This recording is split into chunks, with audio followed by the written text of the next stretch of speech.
सोच के देखो ना कि तुम किसी और जगह में अगर सक्सेसफुल बिलियनर आदमी होते हो, लेकिन इस जगह के अंदर तुम इन दोनों में से भी नहीं हो। पर अफसोस की बात बिल्कुल भी नहीं है, क्योंकि इन सारी बातों के बावजूद भी वो तुम्हारे साथ है। जिसका देखो सिंपल तौर पे मतलब तो यही बनता है कि तुम्हारा परिवार हो या फिर प्यार हो या फिर जो तुम आज हो, जिसका कोई भी मतलब नहीं है। कोई अगर तुम्हारी परवाह करने वाला है तो वो तुम्हारी कामयाबी को बिल्कुल भी देखता नहीं है, वो तुम्हें सिर्फ जानता है, ना कि तुम्हारी कामयाबी को। क्योंकि कोई ना कोई तो मेरे भाई इस यूनिवर्स के अंदर तुम्हारे से मोहब्बत करने वाला होगा, वरना मैं जानता हूँ मेरे भाई तुमसे कोई भी मोहब्बत नहीं करता, तुम्हारी उन चीजों से ही लोग मोहब्बत करते हैं। पर कसम से कह रहा हूँ, दिल गवाही दे रहा है कि इस यूनिवर्स के अंदर कोई तो शख्स ऐसा है जो तुम्हें चाहता है, तुम्हारे बारे में ख्याल लाता है, तुम्हारे बारे में ही हर वक्त अपनी बातें सोचता भी है। इस पर से हमें कभी न कभी तुम ड्रामे के अंदर यही देखने को मिला है, जहाँ पे शर्जीना बाजी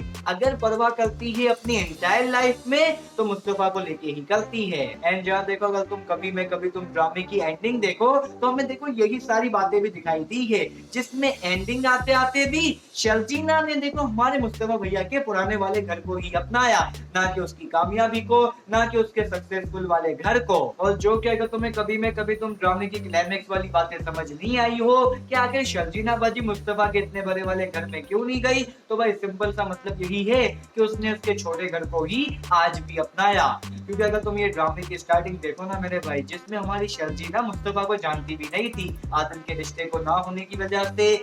ना चाहते हुए तुम कह सकते हो, या फिर अपनी फैमिली की इज्जत रखने के लिए उसने मुस्तफा से शादी कर ली। पर आगे चल के उन दोनों का रिलेशन अच्छा भी चला, काफी कुछ यार मिसअंडरस्टैंडिंग वाली चीजें भी हमें दिखाई दी पूरे के पूरे एपिसोड में, जो कि देखने में काफी अच्छी लगती भी है। क्योंकि एक हस्बैंड एंड वाइफ का रिलेशनशिप जिस तरह से होना चाहिए, उनमें यार छोटी छोटी जो नोक जोक होती है उसे जिस तरीके से दिखाना चाहिए वही यार हमें कुछ दिखाई देता भी है कभी में कभी तुम टीवी शो में। एंड साथ ही साथ इस टीवी शो की एंडिंग के अंदर अभी भी कुछ चीजों का खुलासा नहीं हुआ, जिसमें देखो सारा कसूर राइटर को लेके ही जाता है, जिसमें देखो आदिल के साथ आखिर क्या हुआ इसके बारे में कोई भी यार हमें इम्पोर्टेंट क्लैरिफिकेशन नहीं मिली। तो वो क्या कर रही है अपनी इंटायर लाइफ में, उसको लेके भी कुछ चीजें हाइड ही रखी है अभी के तौर पे। और साथ ही साथ आदिल के रेस्क्यू हो जाने के बाद जेल से उसका क्या, वो भी दिखाया नहीं। तो जो चीजें आदिल ने यहाँ पे की थी ना, तो उस बंदे का जो अंजाम होना चाहिए था उन चीजों को लेके वो दिखाया नहीं गया है। मैं जानता हूँ बंदे को 2 से 3 दिन जेल में डाल दिया,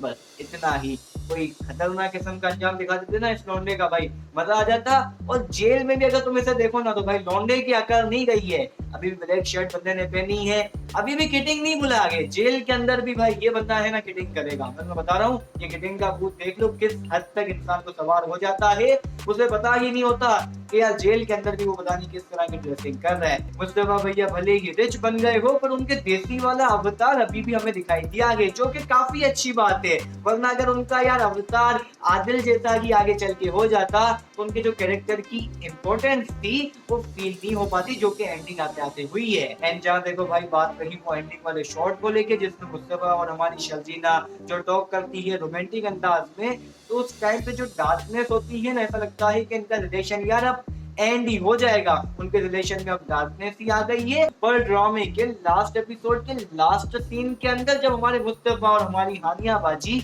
एक यार माउंटेन के ऊपर बैठे होते हैं, आई थिंक वो माउंटेन नहीं था लेकिन काफी ऊंची वाली जगह थी, जिसका अगर सीन तुम देखो तो एक तरीके से ये वाली फ्रेम थी और दूसरी तरफ यार भाई कराची शहर की हमें ब्राइटनेस दिखाई दी थी, जिसका सिंपल तो मतलब यही बनता है कि उनकी जिंदगी में अब वो कराची वाली ही ब्राइटनेस आ गई है। पता नहीं मैं क्या बोल रहा हूँ, पर हाँ भाई मैं यहाँ ये वाली बात भी जानता हूँ कि जब यहाँ लोड शेडिंग होती है, जितना अंधेरा होता है ना यहाँ पे, तो उतना ही अंधेरा उन दोनों मियाँ बीवी की लाइफ में भी हो सकता है।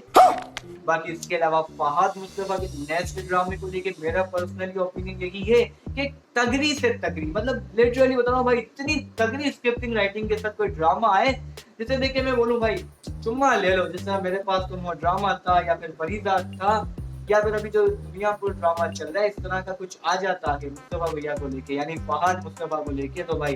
तुम भी ले लो फहद भैया मेरी, बता रहा हूँ तुम्हें। बाकी खैर तुम बताओ तुम क्या सोचते हो, कभी ना कभी तुम ड्रामे को लेके मुझे लाजमी से बता सकते हो। बाकी इसके अलावा मेरी हानियां मेरे को पता नहीं अब टीवी शो में देखने को कब मिलेगा, मैं इंतजार करूंगा। ये लड़की भाई इतनी क्यूट दिखाई दी है, जब जब रोती थी ना भाई मुझे तकलीफ हो रही थी, क्योंकि मुस्तफा भैया को मैं यही बोलूंगा कि आपको इतनी प्यारी बीवी मिली थी, पर क्या जरूरत थी उनके साथ कुछ चीजें छेड़छाड़ करने की, क्योंकि लड़की को आपने बुलाया बहुत है। एक ही चीज का बदला ले सकता था मैं इस वीडियो के अंदर बुराई करके, पर मैंने नहीं लिया। ठीक है, तो बस फिर बस बाय है, पता नहीं मैं क्या बोल रहा हूँ, रात के 3:30 बजे। ठीक है, तो फिर बाय। लाइक शेयर सब्सक्राइब कर देना अब।